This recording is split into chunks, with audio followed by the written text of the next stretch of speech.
Pada pertemuan ini saya akan menjelaskan seputar pendahuluan yang akan saya awali dengan pengertian hukum pidana. Ya. Para ahli mendefinisikan hukum pidana secara berbeda-beda. Kenapa para ahli mendefinisikan secara berbeda-beda?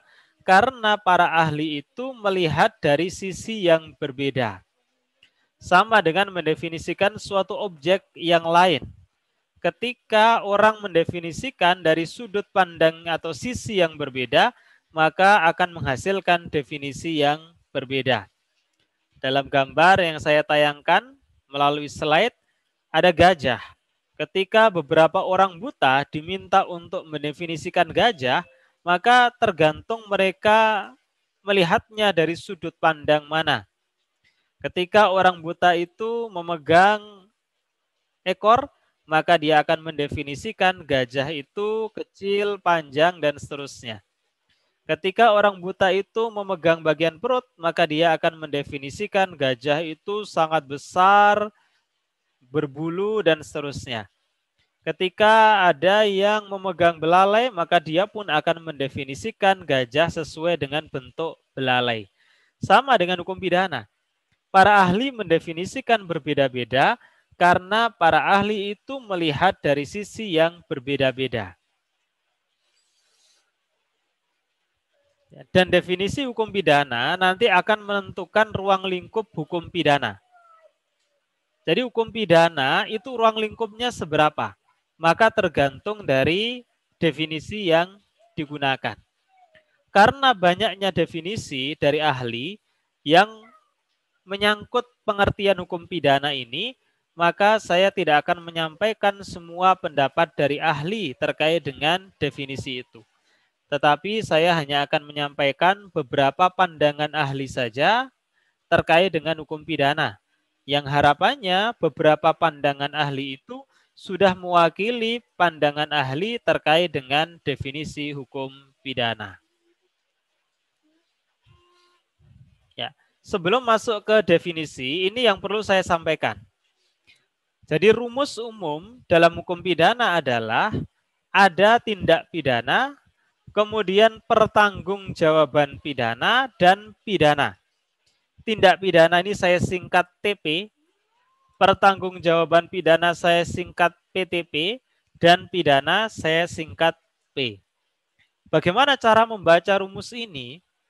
Cara membacanya, penjatuhan pidana yang kotak warna hijau ini harus didasarkan pada dua syarat pokok. Syarat pokok yang pertama, seseorang harus secara sah dan meyakinkan terbukti melakukan tindak pidana. Jadi syarat pokok yang pertama untuk menjatuhkan pidana terhadap seseorang adalah bahwa orang itu terbukti secara sah dan meyakinkan melakukan tindak pidana.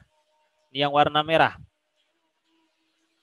Tetapi orang yang terbukti secara sah dan meyakinkan melakukan tindak pidana tidak serta-merta dapat dijatuhi pidana. Tetapi harus ada syarat yang kedua yang menyangkut pertanggungjawaban pidana. Apa itu? Pada saat melakukan tindak pidana, orang tersebut merupakan orang yang dapat dipertanggungjawabkan secara pidana. Karena ada beberapa orang tertentu yang tidak dapat bertanggung jawab secara pidana atau tidak dapat dipertanggungjawabkan secara pidana. Contoh, orang gila yang melakukan pencurian. Tidak serta-merta orang gila yang melakukan pencurian itu dapat dipidana. Kenapa demikian? Karena harus ada syarat yang kedua. Jadi sekalipun perbuatannya terbukti secara sah dan meyakinkan, tetapi harus dilihat orang itu termasuk yang dapat dipertanggungjawabkan secara pidana atau tidak. Dengan demikian maka pertanggungjawaban pidana ini merupakan syarat-syarat untuk dapat dijatuhkannya pidana terhadap orang yang melakukan tindak pidana. Nah, misalnya orang tidak dapat dipertanggungjawabkan kalau akalnya tidak mampu membedakan mana yang baik dan mana yang buruk. Meskipun jelas dia melakukan tindak pidana, tapi kalau dia tidak mampu membedakan mana yang baik dan mana yang buruk, maka dia tidak akan dipidana.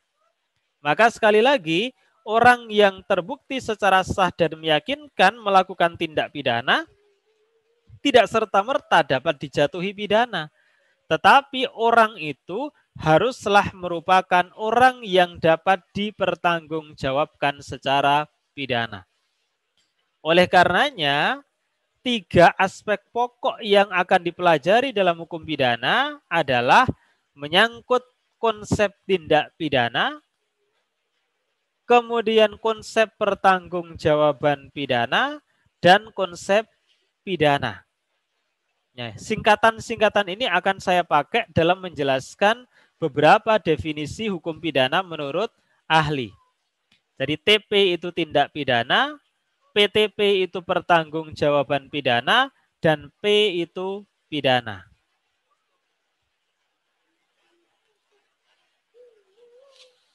Ya. Definisi yang pertama adalah definisi menurut Van Hattum. Bagaimana Van Hattum mendefinisikan hukum pidana? Menurut Van Hattum, hukum pidana adalah keseluruhan dari asas-asas dan aturan-aturan yang diikuti oleh suatu negara atau masyarakat hukum umum lainnya. Jadi intinya hukum pidana itu isinya adalah asas-asas dan aturan-aturan. Berupa apa asas-asas dan aturan-aturan itu? Yang pertama, asas-asas dan aturan-aturan itu berupa larangan dilakukannya tindakan-tindakan yang bersifat melanggar hukum.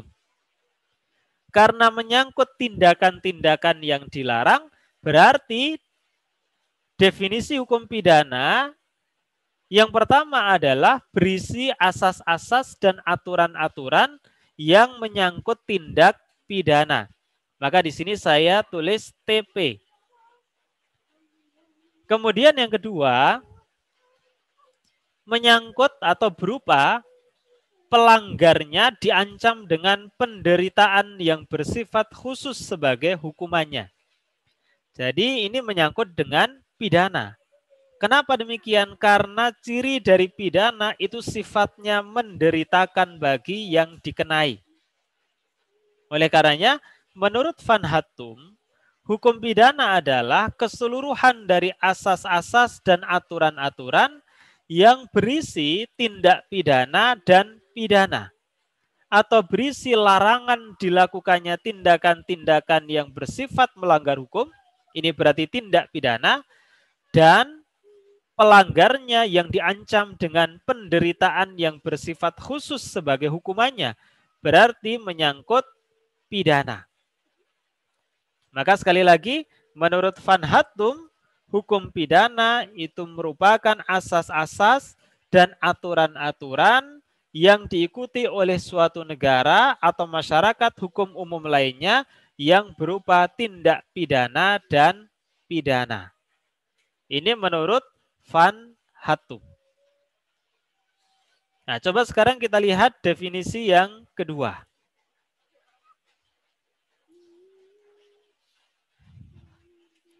Definisi yang kedua menurut Limaire.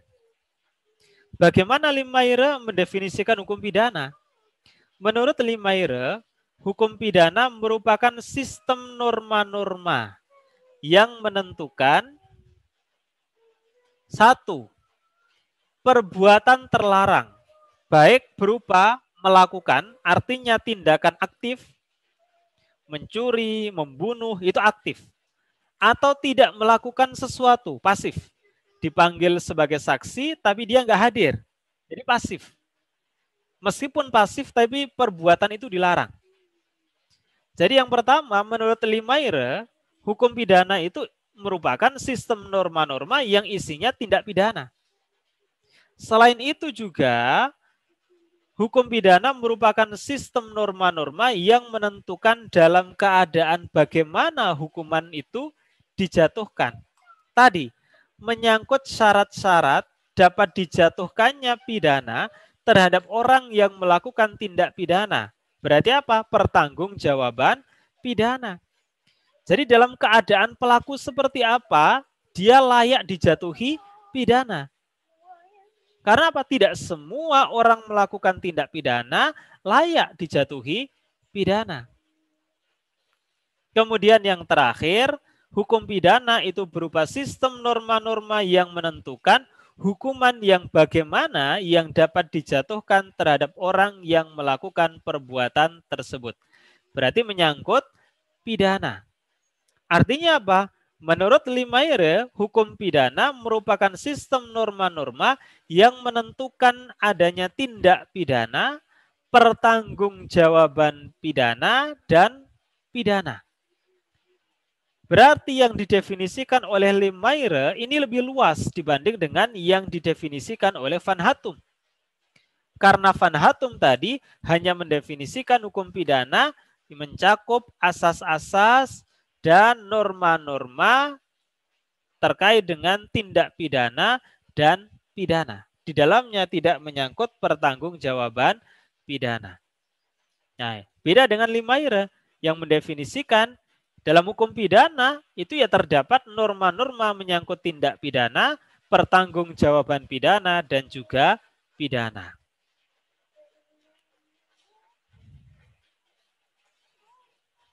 Ya. Sekarang yang ketiga, menurut Sudarto. Menurut Sudarto, hukum pidana memuat aturan-aturan yang meliputi: pertama, gambaran perbuatan-perbuatan yang diancam dengan pidana. Berarti apa ini? Tindak pidana. Yang kedua, aturan-aturan yang meliputi syarat-syarat yang harus dipenuhi untuk dijatuhkannya suatu pidana oleh pengadilan. Nah, syarat penjatuhan pidana terhadap orang yang melakukan tindak pidana. Berarti yang kedua menyangkut pertanggungjawaban pidana. Dan yang ketiga, memuat aturan-aturan yang meliputi reaksi yang akan diterima oleh siapa yang melakukan perbuatan terlarang tersebut. Reaksi dari orang yang melakukan perbuatan terlarang adalah pidana sebagai hukumannya. Dengan demikian, Sudarto mendefinisikan yang sama dengan Limaire, bahwa hukum pidana itu memuat aturan-aturan yang meliputi tindak pidana, artinya perbuatan yang dilarang, pertanggungjawaban pidana, artinya syarat-syarat dapat dijatuhkannya pidana terhadap seseorang yang melakukan tindak pidana, dan yang ketiga, memuat aturan-aturan mengenai pidana sebagai sebuah reaksi atau hukuman bagi orang yang melakukan tindak pidana. Ini definisi menurut Sudarto.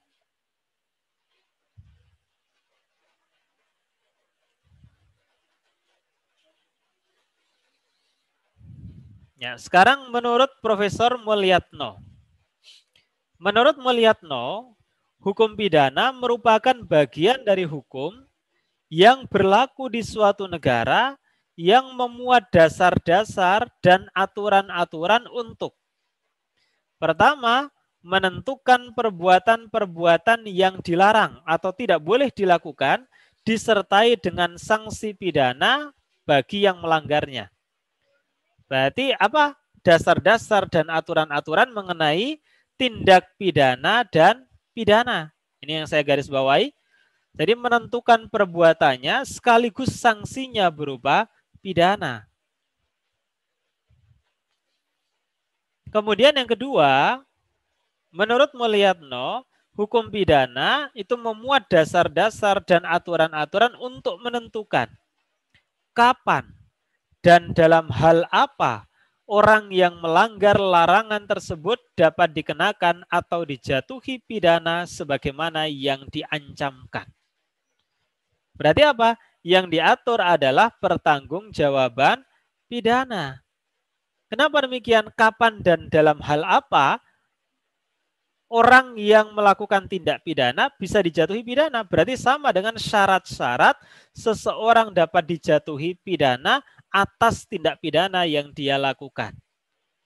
Berarti yang kedua isinya mencakup pertanggungjawaban pidana.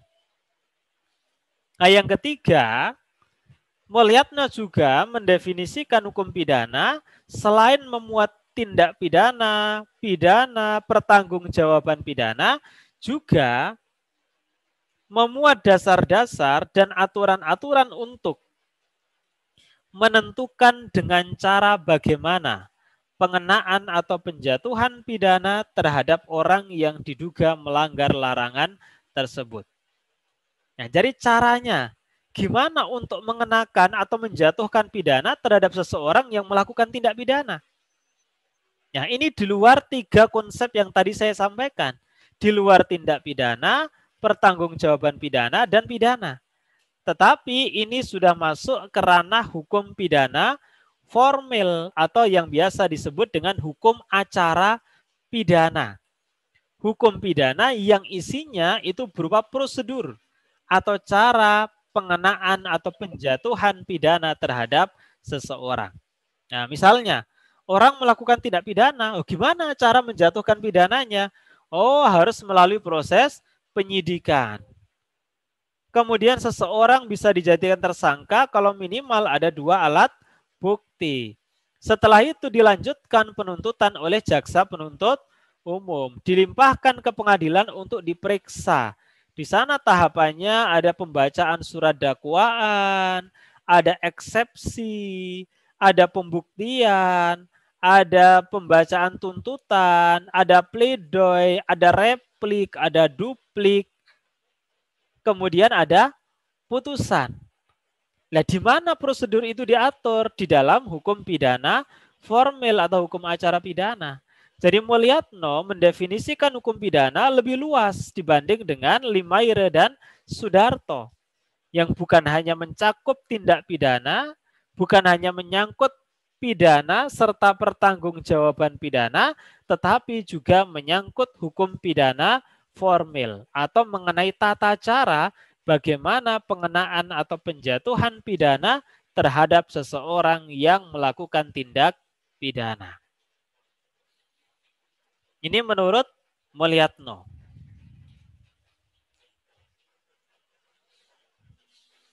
Nah, sekarang bagaimana menurut Simons?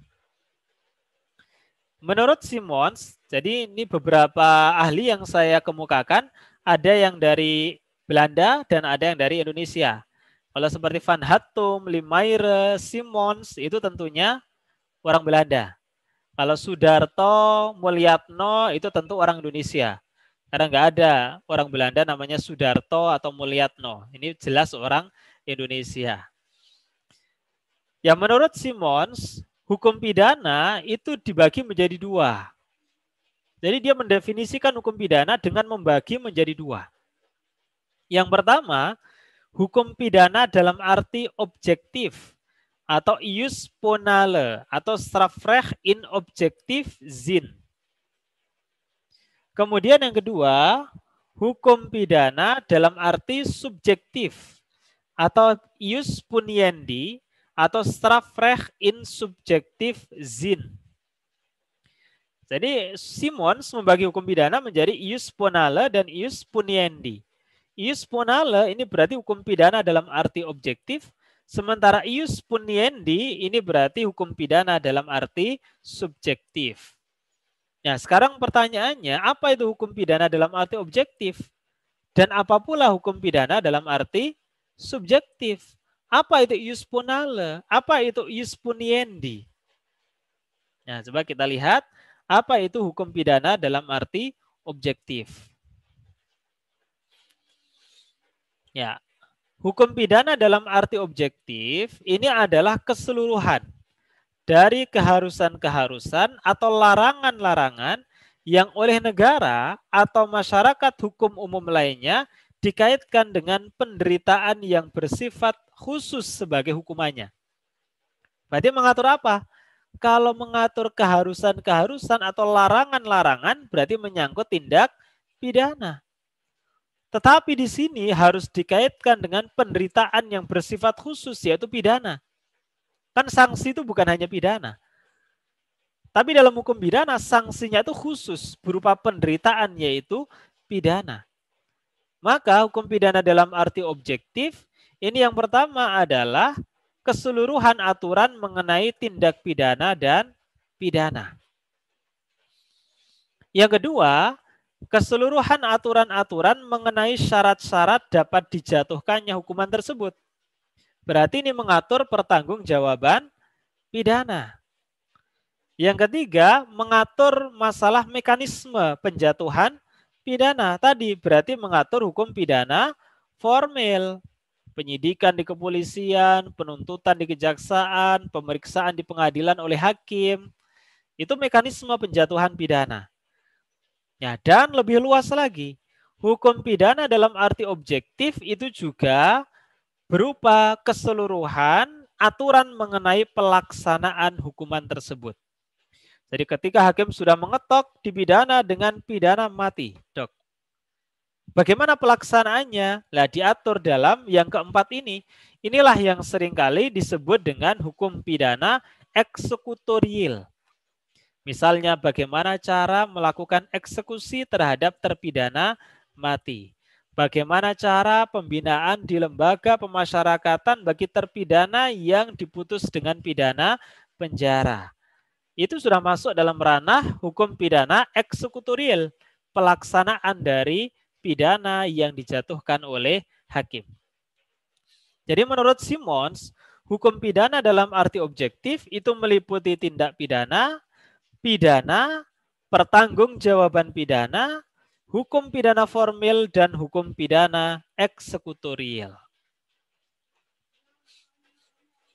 Ini hukum pidana dalam arti objektif atau yang tadi disebut dengan ius ponale. Sekarang yang kedua, apa arti dari hukum pidana dalam arti subjektif atau ius puniendi? Ya, hukum pidana dalam arti subjektif adalah menyangkut hak negara dan alat-alat kekuasaannya untuk menghukum berdasarkan aturan-aturan yang telah ditentukan dalam hukum pidana dalam arti objektif. Tadi kan sudah ada aturannya tuh. Apa yang merupakan tidak pidana? Sanksinya apa? Itu pidana. Syarat-syarat dapat dijatuhkannya sanksi apa? Pertanggungjawaban pidana. Mekanisme penjatuhannya bagaimana? Hukum pidana formil. Pelaksanaannya bagaimana? Hukum pidana eksekutorial. Nah, kalau dalam arti subjektif ini menyangkut hak dari negara dan alat kekuasaannya. Siapa yang punya kewenangan untuk melakukan penghukuman? Oh, yang berwenang melakukan penyidikan adalah kepolisian, misalnya. Yang berwenang melakukan penuntutan adalah kejaksaan. Yang berwenang memeriksa dan memutus perkara adalah hakim. Aparat-aparat penegak hukum ini atau bisa disebut dengan alat-alat kekuasaan negara ini juga diatur dalam hukum pidana formil.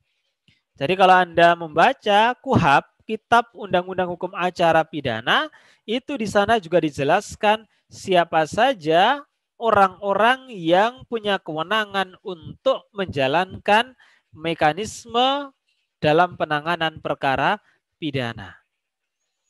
Nah, menyangkut orang, alat kekuasaan itulah yang disebut sebagai hukum pidana dalam arti subjektif atau ius puniendi. Maka dikatakan subjektif. Karena apa? Karena yang diatur adalah subjek-subjeknya. Oh, polisi, jaksa, hakim, itu subjek-subjeknya. Kalau objektif tadi adalah aturan-aturan yang ada dalam hukum pidana. Menyangkut tindak pidana, pidana, pertanggungjawaban pidana, hukum pidana formil, hukum pidana material, semuanya peraturan. Itu objektif. Sementara dalam arti subjektif adalah subjeknya, orangnya yang punya kewenangan untuk menegakkan aturan hukum pidana. Ya, ini menurut Simons. Nah, jadi kesimpulannya, ada kalanya hukum pidana bermakna sebagai hukum pidana material atau substantif criminal law. Ketika dimaknai sebagai hukum pidana material, berarti isinya menyangkut 3, yaitu aturan hukum yang berisi ketentuan perbuatan-perbuatan yang dilarang, atau ini merupakan tindak pidana, ada yang menyebut perbuatan pidana, sama saja. Kemudian syarat-syarat yang menjadikan seseorang dapat dijatuhi pidana karena melakukan perbuatan-perbuatan yang dilarang tersebut. Ini berarti pertanggungjawaban pidana. Dan yang ketiga, sanksi hukum yang berupa pidana. Ya, kitab induk atau aturan hukum pidana induk dari hukum pidana material ini adalah Kitab Undang-Undang Hukum Pidana atau KUHP. Nah, jadi kemarin saya minta Anda untuk punya KUHP. Ketika Anda buka KUHP itu isinya hanya 3 ini. Menyangkut tindak pidana, pertanggungjawaban pidana, dan pidana. Sudah, hanya 3 saja. Ini berarti disebut sebagai hukum pidana material. Nah, tetapi ada kalanya juga hukum pidana dimaknai sebagai hukum pidana formil atau prosedur criminal law, hukum pidana yang mengatur prosedur atau aturan hukum yang mengatur ketentuan tentang tata cara bagaimana menegakkan hukum pidana material terhadap seseorang yang melanggarnya. Hukum pidana formil ini seringkali disebut dengan hukum acara pidana, maka aturan induknya adalah KUHP, Kitab Undang-Undang Hukum Acara Pidana. Jadi hukum pidana material saja itu nggak bisa ditegakkan. Coba ketika ada orang mencuri.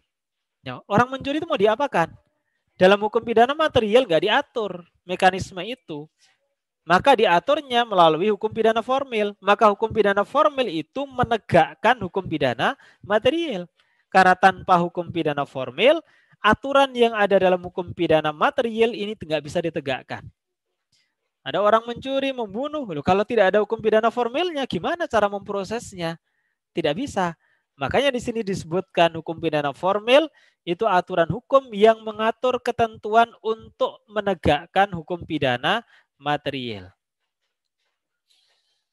Nah, yang ketiga, ada kalanya hukum pidana dimaknai pula sebagai hukum pelaksanaan pidana atau execution criminal law, atau yang tadi saya sebutkan dengan hukum pidana eksekutorial. Apa itu? Aturan hukum yang berisi ketentuan bagaimana pelaksanaan pidana yang telah dijatuhkan kepada seseorang yang telah terbukti melanggar hukum pidana material. Jadi ketika hakim mengetok, terbukti secara sah dan meyakinkan, dan dijatuhi pidana mati, dok. Selesai hukum acara formil, hukum acara pidananya, selesai hukum pidana formilnya. Lah gimana cara mengeksekusinya? Itu diatur dalam hukum pelaksanaan pidana atau hukum pidana eksekutorial. Oh, cara pelaksanaannya adalah dengan cara ditembak kalau di Indonesia. Nah, ini kesimpulan. Jadi sekali lagi, ada kalanya hukum pidana itu dimaknai sebagai hukum pidana material yang isinya aturan-aturan mengenai tindak pidana, pertanggungjawaban pidana, dan pidana. Ada kalanya pula dimaknai sebagai hukum pidana formil atau hukum acara pidana yang merupakan aturan hukum yang berisi ketentuan tata cara menegakkan hukum pidana material. Dan yang ketiga, ada kalanya hukum pidana dimaknai sebagai hukum pelaksanaan pidana. Artinya apa? Aturan hukum yang isinya ketentuan bagaimana pelaksanaan pidana yang telah dijatuhkan oleh hakim terhadap seseorang. Ini kesimpulan dari definisi hukum pidana yang dikemukakan oleh para ahli. Ya, sekarang bagaimana mata kuliah hukum pidana di Fakultas Hukum UI? Apakah mempelajari tiga-tiganya? Hukum pidana material, hukum pidana formil, dan hukum pidana eksekutorial. Ya, di Fakultas Hukum UI, mata kuliah hukum pidana hanya mempelajari hukum pidana material. Karena nanti di semester berikutnya akan ada mata kuliah hukum acara pidana. Itu berarti mempelajari hukum pidana formil. Ya, sekaligus di dalamnya juga disinggung mengenai hukum pidana eksekutorial. Nah, di dalam hukum pidana ada 3 konsep pokok yang tadi saya sampaikan. Tindak pidana, pertanggungjawaban pidana, dan pidana. Maka dalam mata kuliah hukum pidana di Fakultas Hukum UII yang dipelajari ya seputar 3 konsep ini, yaitu konsep tindak pidana, konsep pertanggungjawaban pidana, dan konsep pidana. Ya, sekarang kita masuk ke pembagian hukum pidana. Dikenal ada beberapa pembagian hukum pidana. Yang pertama, hukum pidana bisa dibagi menjadi 3, yaitu hukum pidana material, hukum pidana formil, dan hukum pelaksanaan pidana. Tadi ya, hukum pidana material ini yang isinya berupa aturan-aturan mengenai tindak pidana, pertanggungjawaban pidana, dan pidana. Yang kedua, hukum pidana formil. Ini aturan mengenai tata cara penegakan hukum pidana material. Dan hukum pelaksanaan pidana, ini aturan mengenai pelaksanaan pidana yang telah dijatuhkan oleh hakim. Jadi 3 pembagian ini tidak akan saya jelaskan kembali. Kemudian ada kalanya hukum pidana ini dibagi berdasarkan adresat. Apa tuh adresat? Adresat itu adalah subjek yang melakukan tindak pidana. Jadi pembagian hukum pidana berdasarkan adresat itu hukum pidana itu ditujukan untuk siapa subjeknya. Ya, terkait dengan hukum pidana berdasarkan adresatnya, ini ya, adresat adalah subjek hukum yang dituju oleh peraturan perundang-undangan. Dibagi menjadi 2. Yaitu hukum pidana yang adresatnya umum, artinya apa? Subjek yang dituju itu umum, siapa saja. Misalnya apa? KUHP. Pasal pencurian, pembunuhan, penganiayaan, penghinaan, itu ditujukan untuk subjek hukum siapa saja. Setiap orang. Tapi ada juga hukum pidana yang ditujukan kepada orang-orang tertentu. Misalnya apa? KUHP militer. Jadi ada kitab undang-undang hukum pidana militer. Misalnya diserse. Dia berkhianat terhadap pasukan. Bergabung dengan pasukan musuh atau melarikan diri dalam peperangan. Itu diatur di dalam kitab undang-undang hukum pidana militer. Adresatnya siapa? Subjek deliknya siapa? Subjek hukumnya siapa? Hanya militer. Undang-undang pajak. Itu ditujukan untuk subjek delik tertentu. Siapa? Untuk wajib pajak dan pegawai pajak. Yang lainnya tidak. Nah, ini ada hukum pidana yang adresatnya umum, diperuntukkan untuk siapa saja, dan ada hukum pidana yang adresatnya ditujukan kepada orang-orang tertentu. Ini pembagian hukum pidana berdasarkan adresat. Kemudian ada juga pembagian hukum pidana menjadi hukum pidana umum dan hukum pidana khusus. Ya, bagaimana pembagian hukum pidana umum dan hukum pidana khusus? Apa itu hukum pidana umum? Hukum pidana umum itu dikenal dengan istilah algemeen strafrecht dalam bahasa Belanda. Algemeen itu artinya umum, straf itu artinya pidana, recht itu artinya hukum. Jadi algemeen strafrecht. Ya, makanya hukum pidana itu dalam bahasa Belanda disebut dengan strafrecht. Straf itu pidana, recht itu hukum.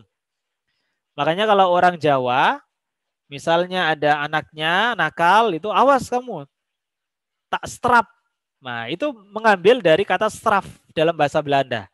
Yang artinya adalah pidana, menjadi straf. Nah, orang Jawa beberapa istilah itu mengadopsi bahasa Belanda. Ya, meskipun dijajah 3,5 abad, tapi hanya beberapa istilah saja yang diketahui dan kemudian dipraktekkan oleh masyarakat Indonesia. Salah satunya straf tadi, dari kata straf.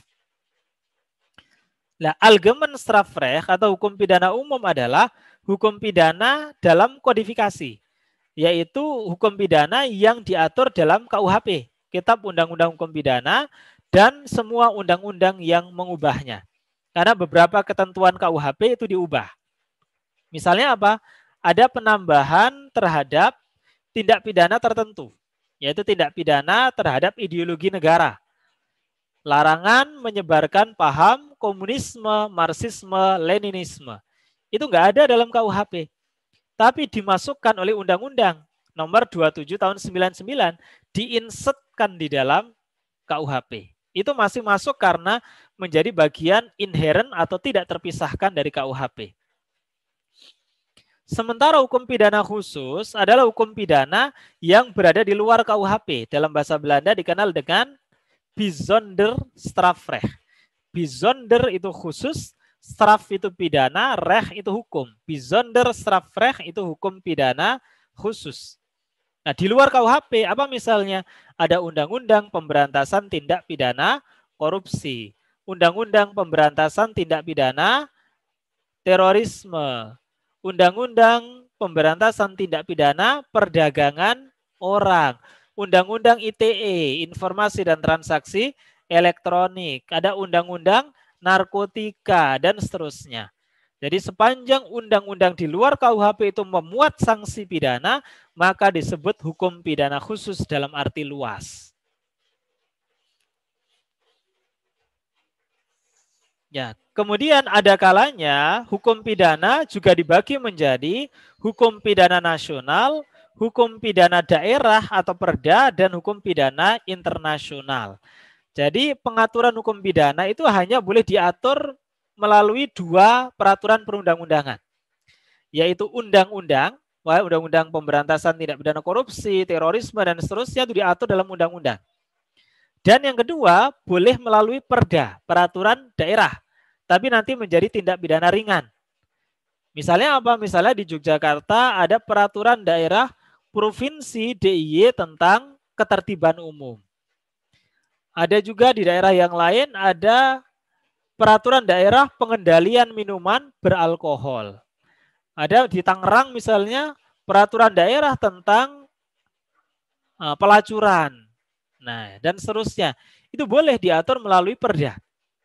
Kenapa? Karena ancaman pidana itu sanksinya berat, maka harus diatur melalui peraturan perundang-undangan yang dibuat bukan hanya oleh pemerintah secara sepihak, tapi bersama-sama dengan Dewan Perwakilan Rakyat atau Dewan Perwakilan Rakyat Daerah sebagai representasi dari publik.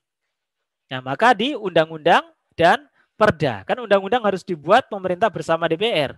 Perda harus dibuat oleh pemerintah bersama dengan DPRD. Kalau peraturan pemerintah nggak boleh memuat ancaman pidana. Peraturan presiden nggak boleh memuat ancaman pidana. Karena itu peraturan yang dibuat oleh pemerintah sendiri.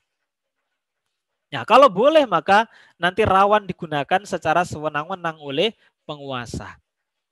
Kemudian ada juga hukum pidana internasional. Jadi kalau hukum pidana nasional itu berlaku untuk seluruh Indonesia. Kalau hukum pidana daerah berlaku untuk daerah tertentu saja.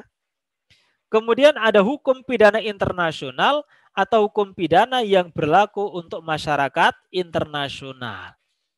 Misalnya apa? Statuta Roma tahun 98 yang mengatur 4 kejahatan yang disebut sebagai the most serious crimes. Kejahatan-kejahatan yang paling serius. Apa saja? Genosida. Genosida itu penghancuran atau pemusnahan kelompok tertentu. Seperti peristiwa pembasmian orang-orang Bosnia oleh orang-orang Serbia misalnya. Atau di Kamboja misalnya itu genosida. Jadi penghancuran atau pemusnahan kelompok tertentu. Kemudian ada crimes against humanity, kejahatan terhadap kemanusiaan. Kejahatan yang dilakukan secara sistematis atau menimbulkan dampak yang meluas. Nah, itu yang dipersoalkan kemarin terkait dengan kasus penembakan polisi terhadap pengawal Habib Rizik. Nah, itu nanti dibuktikan. Ada nggak dampak meluasnya? Dilakukan nggak secara sistematis? Artinya ada rantai komando nggak? Dari atasan kepada bawahan. Ini ditujukan untuk orang-orang saja atau untuk kelompok tertentu. Misalnya Front Pembela Islam. Yang dibidik itu orangnya saja atau kelompoknya. Nah, itu menentukan terkait dengan bisa nggak disebut sebagai crimes against humanity, kejahatan terhadap kemanusiaan. Yang ketiga, war crime, kejahatan perang. Dan yang keempat, crime of aggression atau kejahatan agresi. Nah, itu yang menjadi kewenangan dari ICC, International Criminal Court atau pengadilan pidana internasional yang bermarkas di Den Haag, Belanda. Ya, ketika misalnya ada orang Indonesia melakukan genosida atau kejahatan terhadap kemanusiaan, kok negaranya itu dinyatakan unwilling, tidak mau mengadili, atau unable, tidak mampu mengadili karena melibatkan aktor yang punya pengaruh besar, maka bisa diambil alih oleh International Criminal Court di Den Haag, Belanda. Nah, ini diatur dalam Statuta Roma tahun 98, ini merupakan hukum pidana internasional. Ini terkait dengan pembagian hukum pidana yang dibagi menjadi hukum pidana material, formil, pelaksanaan pidana, bisa dibagi berdasarkan adresatnya, yaitu untuk subjek hukum umum dan khusus. Ada hukum pidana umum yang diatur dalam KUHP dan undang-undang yang mengubahnya, dan hukum pidana khusus yang diatur dalam undang-undang pidana di luar KUHP, serta pembagian berdasarkan lingkup berlakunya, yaitu hukum pidana nasional, daerah, dan internasional. Ini terkait dengan pembagian hukum